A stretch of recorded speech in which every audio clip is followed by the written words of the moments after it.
आदरणीय श्रोतागण, सादर नमस्ते।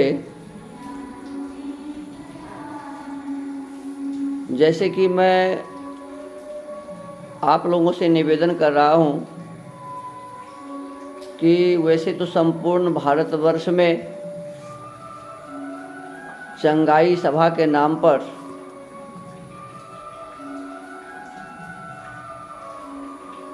ईसाई मिशनरियों द्वारा भोली भाली जनता को लोभ लालच देकर ईसाई बनाया जा रहा है। उसमें भी खासकर बिहार में, और बिहार में भी जो बॉर्डर का इलाका है, नेपाल से सटे हुए जो ज़िले हैं, इसमें बहुत मात्रा में धड़ल्ले से लोगों को ईसाई बनाया जा रहा है। हजारों हजारों की संख्या में लोग यह समझकर कि ईसा मसीह हमारे सभी दुख को दूर कर देते हैं, बाइबिल बहुत ही अच्छी पुस्तक है, गरीब अनपढ़ जिसे सचमुच में कुछ भी समझ में पहले से नहीं है, ऐसे भोले भाले लोगों को ईसाई धर्म में परिवर्तित किया जा रहा है। आखिर उस बाइबिल में है क्या, इस संबंध में मैं आपको बता रहा था। इसमें कहा गया कि परमेश्वर ने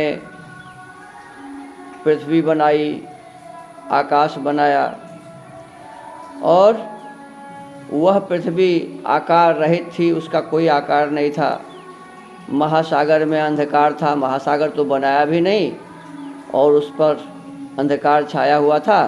तो परमात्मा का आत्मा जो है सो उस महासागर के जल में डोल रहा था, जल के ऊपर डोल रहा था, मंडरा रहा था। तो परमेश्वर ने कहा कि प्रकाश हो जा, और प्रकाश हो गया। न सूर्य बनाया, न चंद्रमा बनाया, कुछ भी नहीं बनाया, सीधा कहा कि प्रकाश हो जा, और प्रकाश हो गया। और कहते हैं कि परमात्मा ने कहा कि ये प्रकाश तो अच्छा है। फिर कहते हैं कि परमात्मा ने प्रकाश से अंधकार को अलग किया, प्रकाश को अंधकार से अलग किया। प्रकाश और अंधकार एक साथ मिलकर रह ही नहीं सकता है, तो फिर उसको अलग करने वाली बात क्या है। फिर कहते हैं कि प्रकाश को दिन कहा और अंधकार को रात कहा। संध्या हुई, सवेरा हुआ, न बनाया। सूर्य बनाता तब तो कभी संध्या होती है, और कभी जब सूर्य अस्त होने का समय होता है तो संध्या होती है, और जब सूर्य उदय होने का समय होता है तब सवेरा होता है। लेकिन सूर्य तो है ही नहीं, तो किसके उगने से संध्या और सवेरा, उगने और डूबने से सवेरा और संध्या होगा। तो इस प्रकार से इसमें बताया गया, कहा कि ये एक दिन हो गया। फिर कहा कि दूसरे दिन जल के बीच में मेहराब बनाया। फिर कहते हैं कि उस मेहराब का नाम प्रभु ने आकाश दिया। माने जल जो है, जल के बीच बीच में मेहराब बनाया, और एक जल को दूसरे जल से अलग किया। कहते हैं इस प्रकार ये दूसरा दिन बीत गया। फिर तीसरे दिन में कहते हैं कि परमात्मा ने कहा कि जितने भी आकाश में जल है सभी एकत्रित हो जाओ, और एक जगह एकत्रित हो गया। पृथ्वी के सूखे हुए भाग को पृथ्वी कहा, भूमि के सूखे हुए भाग को पृथ्वी कहा, और जहाँ जल एकत्रित हो गया उसको समुद्र कहा। कहा कि पृथ्वी पर अनेक प्रकार के फल फूल होंगे। इस प्रकार से उसमें फल लग गए, फूल हो गए, अनेक प्रकार की वनस्पति हो गई। और देखा, परमेश्वर ने कहा कि ये अब ये तीसरा दिन हो गया, और चौथे दिन दिन को रात से अलग करने के लिए आकाश के मेहराब में ज्योतिपिंड बनाया, अर्थात सूर्य बनाया। जब सूर्य बनाया चौथे रोज, तो पहला रोज, दूसरा रोज, तीसरा रोज कैसे हुआ? ये बेतुकी बातें हैं कि नहीं?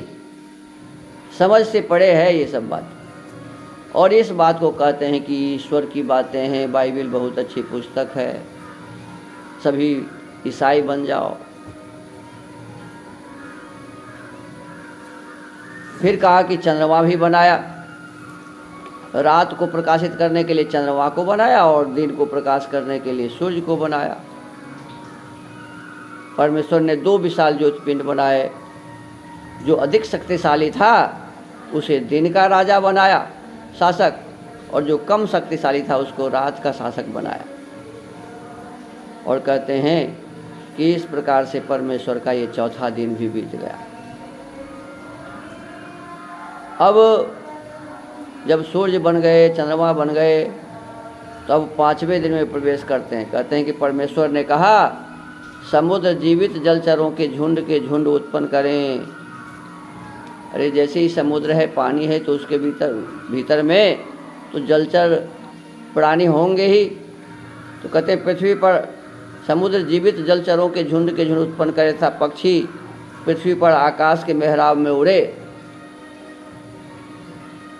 माने पानी के नीचे जल के जंतु और ऊपर आकाश में उड़ने वाले पक्षी आदि।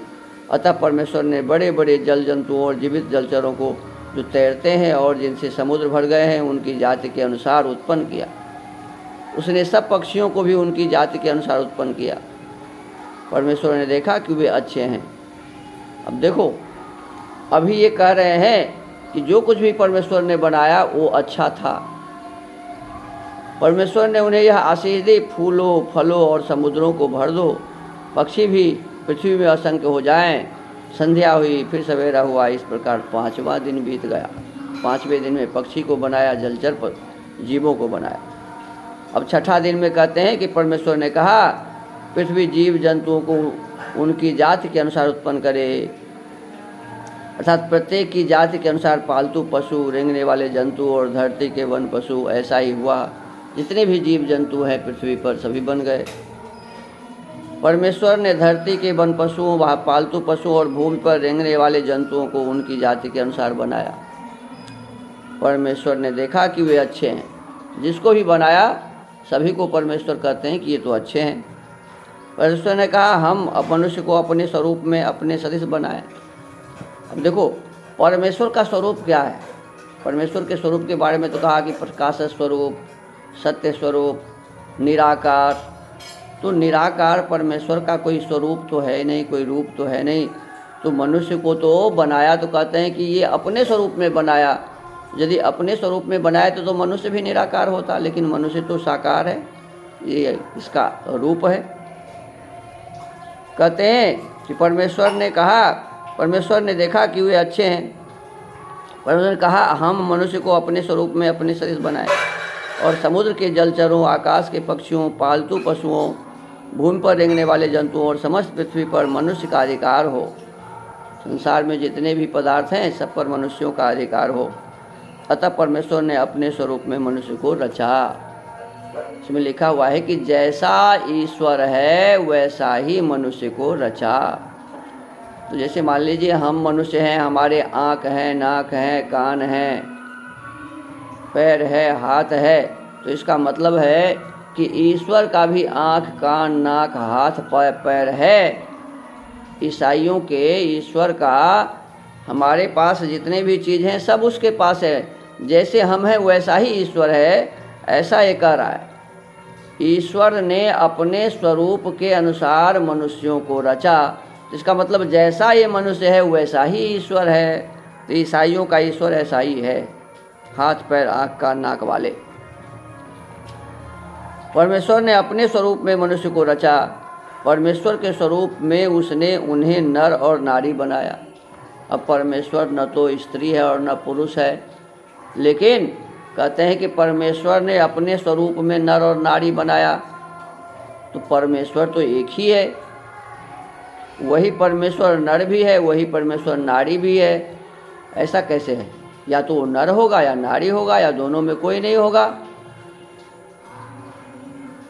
लेकिन यहाँ कहते हैं कि नर और नारी को भी परमेश्वर ने परमेश्वर के स्वरूप में बनाया गया। परमेश्वर ने उन्हें यह आशीष दी, फूलो फलो और पृथ्वी को भर दो और उसे अपने अधिकार में कर लो। मनुष्य को बनाकर कहा कि जितने भी संसार के पदार्थ हैं उसको अपने अधिकार में करो। समुद्र के जलचरों, आकाश के पक्षियों और भूमि के समस्त गतिवान जीव जंतुओं पर तुम्हारा अधिकार हो। ये संसार के जितने भी पदार्थ और जितने भी जीव जंतु हैं सब पर मनुष्य का अधिकार हो, ऐसा परमेश्वर ने आदेश दिया। परमेश्वर ने कहा, देखो मैंने धरती के प्रत्येक जीवधारी पौधे और फलदायक वृक्ष जिनके फलों में बीज हैं उन्हें प्रदान किए हैं, वे तुम्हारा आहार है। ये जितने भी पदार्थ हैं वो मनुष्य के खाने के लिए उन्होंने बनाया। धरती के पशुओं, आकाश के पक्षियों, भूमि पर रेंगने वाले जंतुओं, प्रत्येक प्राणी को जिसमें जीवन का श्वास है, मैंने हरित पौधे आहार के लिए दिए हैं। जीव जंतुओं के खाने के लिए हरे पौधे दिए हैं। ऐसा ही हुआ। परमेश्वर ने अपनी सृष्टि को देखा और देखो वह बहुत अच्छी थी। अब देखो परमेश्वर क्या कह रहे हैं कि मैंने जो कुछ भी बनाया वो बहुत अच्छी थी। वो मनुष्य से लेकर और जितने भी जीव जंतु बनाए। कहते हैं संध्या हुई, फिर सवेरा हुआ, इस प्रकार 6वां दिन बीत गया। यूँ आकाश और पृथ्वी एवं जो कुछ उसमें उनमें है, इन सब की रचना पूर्ण हुई। जो कार्य परमेश्वर ने किया था उसको उसने 7वें दिन समाप्त किया। जो कुछ भी बात बाकी रह गया था 7वें दिन में सभी काम कर लिए। उसने समस्त कार्य से जिससे उसने पूरा किया था 7वें दिन विश्राम किया। अब देखो परमेश्वर भी थकता है। काम करते करते 7 दिन में वो थक गए तो फिर 7वां दिन वो आराम करने लगे, विश्राम करने लगे। ईसाइयों के ईश्वर थक जाते हैं और विश्राम भी करते हैं। अतः परमेश्वर ने 7वें दिन को आशीष दी और उसे पवित्र किया, क्योंकि परमेश्वर ने उस दिन सृष्टि के समस्त कार्यों से विश्राम किया था। अब देखो 6 दिन तो ईश्वर ने काम किया, तो वो तो पवित्र दिन नहीं है। काम करने वाला दिन पवित्र नहीं है ईसाइयों के। जिस दिन आराम करेगा ना वो दिन पवित्र होता है। तो इसमें कहते हैं क्योंकि परमेश्वर ने उस दिन सृष्टि के समस्त कार्यों से विश्राम किया था। आकाश और पृथ्वी की रचना का यही विवरण है। बस यहीं तक माने संसार की रचना का इतना ही विवरण है बाइबल में। अनेक प्रकार के पिंड संसार में है।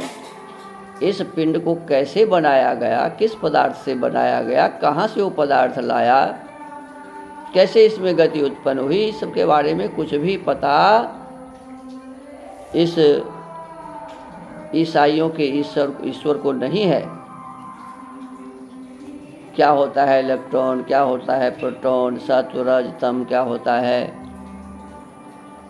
ईश्वर जीव प्रकृति, ये तीनों अलग अलग पदार्थ हैं। इस सब के बारे में उन्हें कुछ भी पता नहीं।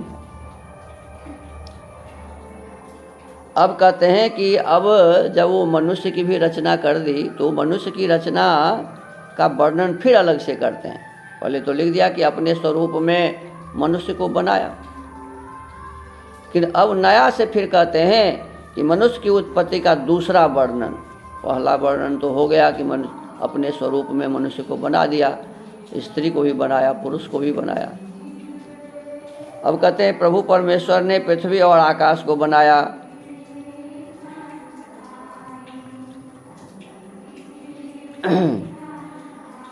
पर धरती पर कोई पौधा न था।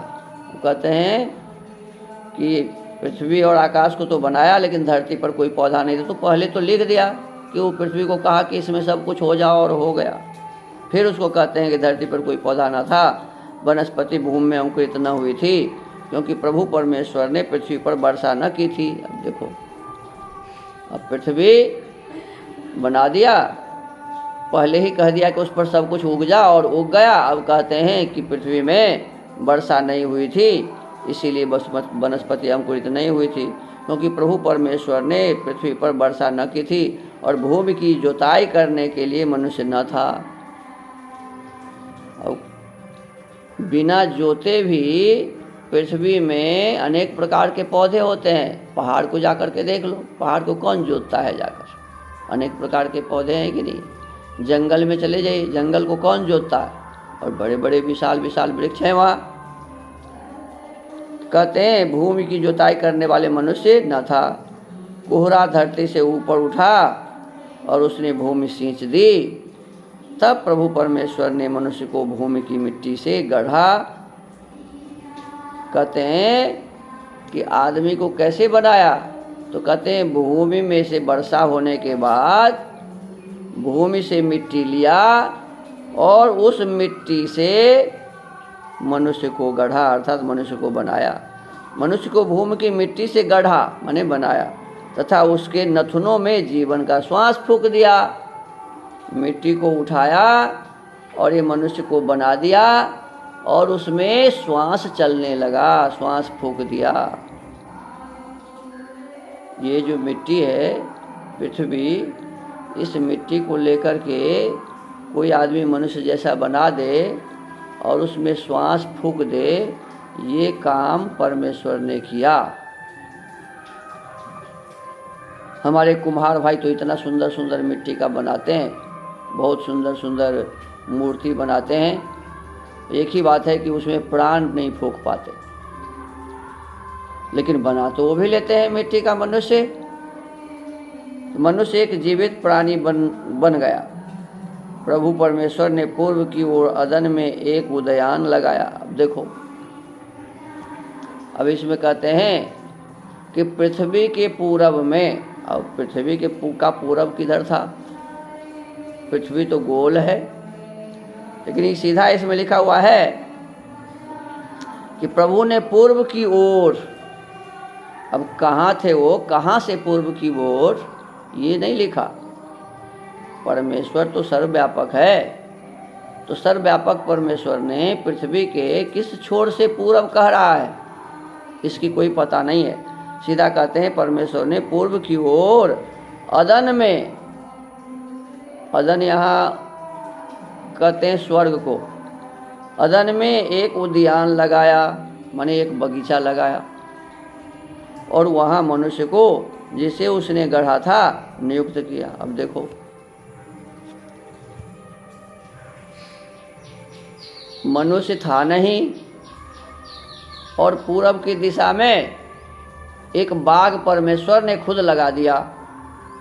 और कहते हैं परमेश्वर ने पूर्व की ओर अदन में एक उद्यान लगाया और वहाँ मनुष्य को जिसे उसने गढ़ा था नियुक्त किया।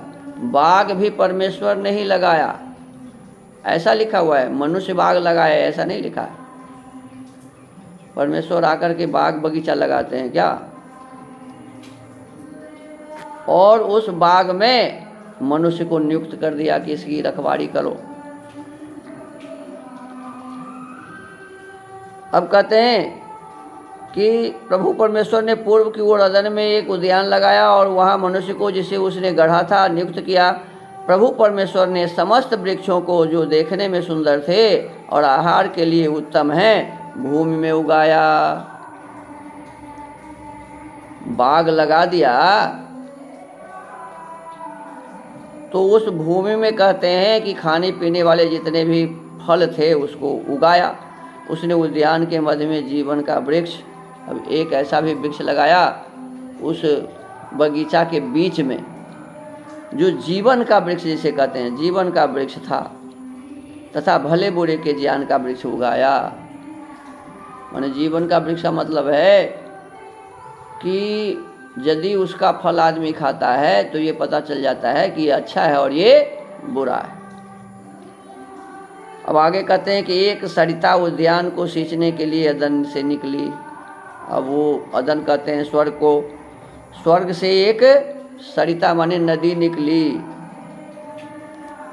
किस लिए? तो वो बगीचा जो था उसी को सींचने के लिए, उद्यान को सींचने के लिए अदन से निकली एक सरिता निकली और वहाँ विभाजित होकर 4 नदियों में परिवर्तित हो गई। वही एक सरिता जो अदन से निकली थी वो 4 दिशाओं में परिवर्तित हो गई। पहली नदी का नाम पिसोन। अब देखो, ये हमारे भारतवर्ष में तो ऐसा कोई भी नदी नहीं है। ये भारतवर्ष का है ही नहीं, तो ये पिसोन नदी कहाँ से यहाँ आएगा। पहली नदी का नाम पिसोन है। यह वही नदी है जो अबीला देश के चारों ओर बहती है। ये सब पश्चिमी देशों की बातें हैं जहाँ सोना पाया जाता है। माने अबीला एक देश है, अबीला नाम का एक देश है, क्षेत्र है, जहाँ से ये नदियाँ बहती है। एक नदी उसका नाम है पिसोन, और वहाँ सोना पाया जाता है, सोने का खान। उस देश का सोना उत्तम होता है। अबीला देश का सोना कहते हैं कि बहुत उत्तम होता है। वहाँ मोती और सुलेमानी पत्थर भी पाए जाते हैं। वहाँ दूसरी नदी का नाम गिहोन है। एक नदी तो था पिसोन, और दूसरा नदी है गिहोन। ये भी हमारे भारतवर्ष में नहीं है। यह वही नदी है जो कूश देश के चारों ओर बहती है। अब कूश देश किस क्षेत्र को कहा जाता है? कहते हैं उसके चारों ओर बहती है ये गिहोन नदी। तीसरी नदी का नाम दजला है। एक हुआ पिसोन, दूसरा हुआ गिहोन, और तीसरी नदी है दजला, जो असीरिया देश की पूर्व दिशा में बहती है। चौथी नदी का नाम है फरात। प्रभु परमेश्वर ने मनुष्य को लेकर अदन के उद्यान में नियुक्त किया। अब देखो, ये 4 नदियों का नाम है। पहला नदी है पिसोन, दूसरा नदी है गिहोन, तीसरी नदी है दजला, और चौथी जो नदी है वो फरात। कहते हैं प्रभु परमेश्वर ने मनुष्य को लेकर अदन के उद्यान में नियुक्त किया कि वह उसमें खेती करे। माने इतनी बड़ी पृथ्वी है, उसमें से केवल कोई खास स्थान अदन है। अदन के उद्यान में खेती करने के लिए मनुष्यों को कहा, उसमें खेती करे और उसकी रखवाली करे। प्रभु परमेश्वर ने मनुष्य को आज्ञा दी, तुम उद्यान के सब पेड़ों के फल निसंकोच खा सकते हो। क्या कहा? कि हमारे इस उद्यान में हमने जितने फल लगाए हैं उसमें से सबको बिना किसी शर्म के खा सकते हो, निसंकोच खा सकते हो। पर भले बुरे के ज्ञान के पेड़ का फल ना खाना, मना कर दिया कि जो बीच में जो लगा हुआ है ना, उसका फल मत खाना। अब बताओ, जिस फल के खाने से ये पता चलेगा कि ये अच्छाई है और ये बुराई है, ये अच्छी चीज़ें हैं, ये बुरी चीज़ें हैं, ये समझ में आएगा, वही फल परमेश्वर खाने के लिए मना कर दिया। आखिर ये परमेश्वर किस प्रकार के भाव को रखते थे, विचार करने वाली बात है। और कह दिया, क्योंकि जिस दिन तुम उसका फल खाओगे तुम मर जाओगे। क्या कह दिया? परमेश्वर ने अपने स्वरूप में आदमी को बनाया था, मिट्टी से बनाया था। उस परमेश्वर ने उस अपने बनाए हुए मनुष्य को ये कह दिया कि अच्छाई और बुराई की समझ जिस फल से हो वो फल मत खाना, यदि वो खाओगे तो तुम मर जाओगे। प्रभु परमेश्वर ने कहा, मनुष्य का अकेला रहना अच्छा नहीं, मैं उसके उपयुक्त एक सहायक बनाऊंगा। अब एक ही आदमी को बनाया था, बहुत मनुष्य नहीं बनाया। अब बताया कि अकेले रहना अच्छा नहीं, इसका मतलब एक ही बनाया था। प्रभु परमेश्वर ने कहा, मनुष्य का अकेला रहना अच्छा नहीं, मैं उसके उपयुक्त एक सहायक बनाऊंगा। अतः प्रभु परमेश्वर ने मिट्टी से पृथ्वी के समस्त पशु और आकाश के सब पक्षी गढ़े। वह उन्हें मनुष्य के पास लाया कि देखें मनुष्य उनका क्या नाम रखता है। प्रत्येक जीव जंतु का वही नाम होगा जो मनुष्य उसे देगा। देखो, पहले तो कहा कि सब पहले बना दिया, अब कहते हैं कि मनुष्य को बना दिया, इसके बाद पशु पक्षी को बनाया और उसका नाम मनुष्य से रखवाया, मनुष्य उसे देगा। मनुष्य ने सब पालतू पशुओं, आकाश के पक्षियों और वन पशुओं के नाम रखे, किंतु मनुष्य के लिए उसके उपयुक्त सहायक नहीं मिला। जितने भी पशु पक्षी बनाए, ये मनुष्य के साथ रहने वाला, मनुष्य का सहयोग करने वाला नहीं था। अतः प्रभु परमेश्वर ने मनुष्य को गहरी नींद में सुला दिया। क्या किया? मनुष्य को बहुत गहरी नींद में सुला दिया। अब उसे कुछ पता नहीं कि मैं जीवित भी हूँ कि नहीं, ऐसे गहरी नींद में सुला दिया। अब जब नींद में सो गया, जब वह सो रहा था, तब उसकी पसलियों में से एक पसली निकाली। बताओ, ये परमेश्वर के पास में ऑपरेशन करने का कौन सा औजार था, जिस औजार को लेकर के माने छाती को चीरा और उस छाती में से एक पसली निकाला। बताओ, ये परमात्मा का काम है। अरे एक तो साधारण, ये तो डॉक्टर का काम है कि छाती में से एक हड्डी को हटा लेगा। अच्छा बताओ, जब मान लो दूसरा आदमी बनाना था तो छाती के हड्डी को लेकर के क्यों बनाया? जैसे उस आदमी को मिट्टी से बनाया था, वैसे ही दूसरे महिला को जो बनाया, उसको भी मिट्टी से ही बना सकता था। लेकिन अब ये चमत्कार कैसे होता? तो ये चमत्कार करने के लिए कहते हैं कि उसने क्या किया कि उसको गहरी नींद में सुला दिया और उसी के छाती में से एक पसली निकाली और उस रिक्त स्थान को मांस से भर दिया। थोड़े ही देर में वो जो जहाँ से निकाली थी ना, उसमें मांस भर दिया।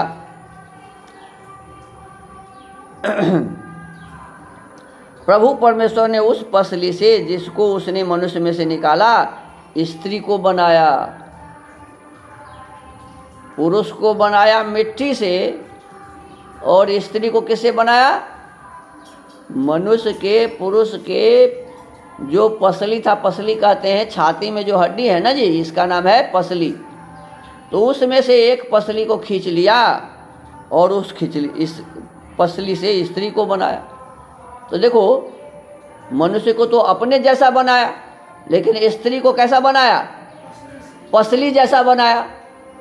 तो स्त्री जो जैसे अभी है वैसे नहीं होना चाहिए ना, वो तो पसली जैसे होना चाहिए इतना, तो उसे ऐसा नहीं है। कहते हैं प्रभु परमेश्वर ने उस पसली से, जिसको उसने मनुष्य से में से निकाला, स्त्री को बनाया और उसे मनुष्य के पास लाया। मनुष्य ने कहा, अंततः यह मेरी है, मेरी ही अस्थियों की अस्थि, मेरी ही देह की देह है, यह नारी कहलाएगी। बताओ, अब पुरुष से ही इसका नाम रखवाया कि ये नारी, क्योंकि यह नर है, इसलिए नर से निकाली गई है, तो क्या हो गया? नारी। ऐसा व्याख्या करते हैं।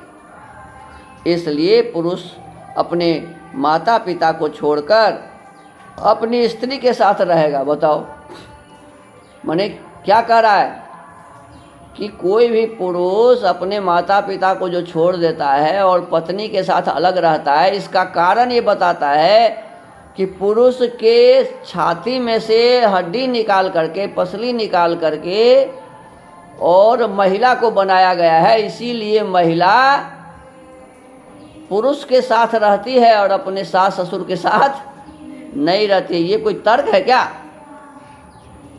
ये बेकार का तर्क है, ये कोई तर्क नहीं है। ऐसा भी होता है, कहते हैं इसलिए पुरुष अपने माता पिता को छोड़कर अपनी स्त्री के साथ रहेगा और वे एक देह होंगे। मनुष्य और उसकी स्त्री नग्न थे। अब कहते हैं कि जिस समय ईश्वर ने पुरुष और स्त्री को बनाया, उस समय उसके पास कोई कपड़े नहीं थे, वो दोनों नंगे थे, पर वे लज्जित न थे। नंगे थे लेकिन उनको लाज शर्म नहीं था। क्यों? कि उनको अच्छे और बुरे का कोई मन में भाव ही नहीं था कि क्या होता है अच्छाई और क्या होती है बुराई, ये पता ही नहीं था। तो इस प्रकार से बाइबिल का मनुष्य आदि रचना इस प्रकार से बताया हुआ है। अब इसके आगे ये जो नंगे थे उन्हें पता नहीं था कि मैं नंगा हूँ भी या नहीं, कैसे उन्हें ये विवेक हुआ। अब कल के वीडियो में आपको बताया जाएगा। आज बाइबिल के स्वाध्याय का क्रम यहीं विराम होता है। आप सबसे मेरा विशेष प्रार्थना है, निवेदन है, पता नहीं ये उलूल जुलूल बात सुनने के लिए इसमें आखिर क्या विशेषता लोगों को दिखती है, और वेद शास्त्र दर्शन उपनिषद में क्या कमियां लोगों को दिख रही हैं, जिस कारण हजारों की संख्या में लोग ईसाई बन रहे हैं। सत्य ये है कि उन्हें वेद शास्त्र दर्शन उपनिषद से दूर रखा गया बहुत दिनों से। वो पढ़ाई लिखाई से बहुत दूर है, और अनपढ़ समाज जिन्हें ये सब पता ही नहीं है, ऐसे लोगों को ये उल्टी पुल्टी बातों को समझाकर हमारे ईसाई मिशनरी उन्हें ईसाई बना रहे हैं। तो मैं निवेदन करूंगा, प्रार्थना करूंगा आप सबसे कि जहाँ कहीं भी ये चंगाई सभा के माध्यम से या किसी भी प्रकार से लोभ लालच देकर, धोखा देकर, छल कपट से यदि किसी को ईसाई बनाया जाता हो तो आप थोड़ा ध्यान रखें, सजग हों। कम से कम अपने अड़ोस पड़ोस के लोगों को बताएं कि इसमें कोई विशेषता नहीं है, ये कोई बात ही नहीं है, इसका नाम धर्म है ही नहीं। अरे हमारे यहाँ धर्म का सर्वोत्तम चीज़ वेद रखा हुआ है। हम वेदानुकूल अपना जीवन बनाएं, श्रेष्ठता को धारण करें, और इधर उधर न जाकर अपने ही संस्कार और संस्कृति को श्रेष्ठ माने। अपने संस्कार में ही हम रहें, अपनी संस्कृति में ही हम रहें। इन्हीं शब्दों के साथ आप सबको धन्यवाद, सबको नमस्ते। ओम।